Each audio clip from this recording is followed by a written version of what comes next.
Утре ќе започне вонредниот инспекцијски надзор за смртта на 28-годишното момче, кое вчера почина на инфективната клиника од COVID-19, потврди доктор Ирина Сотирова-Бухова, директорка на Државниот санитарен и здравствен инспекторат.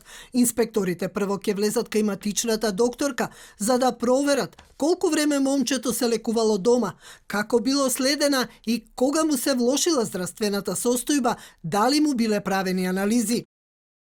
За последниот, за жал, најмлад починат, 28-годишниот, вонреден инспекцијски надзор ќе следува од утре. Вонредниот инспекцијски надзор ќе го опфати, како и секој пат досега, целокупниот пат на лекување на пациентот, од неговиот матичен доктор до установата каде починал. Вонредниот инспекцијски надзор се очекува да заврши во понеделник на инфективната клиника, каде што смртта настапила само еден ден по приемот. Од Министерството за здравство попладнево со информација дека 28-годишникот имал сериозно малигно заболување од кое се лекувал подолг период. Пациентот побарал помош на инфективната клиника кога почувствувал слабост и кога неговата состојба се влошила. Тој бил хоспитализиран на 7.12.2020, а починал на 8.12.2020 во болницата. Тешката состојба е комбинација на основната болест и компликации кои ги предизвикал вирусот.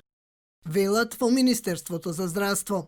Тој е еден од 46 починати од COVID кој е евидентиран во вчерашната статистика, за која од Министерството тврдат дека не е само од еден ден, туку има и смртни случаи кои се пријавени или излезени од системот дополнително. Сепак тоа не ја менува состојбата со зголемениот број на смртни случаи во последно време, како и смртта на помлади пациенти.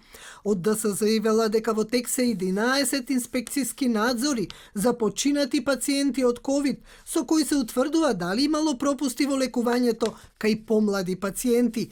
За исходот на овие вонредни стручни надзори треба да се произнесе Министерството за здравство.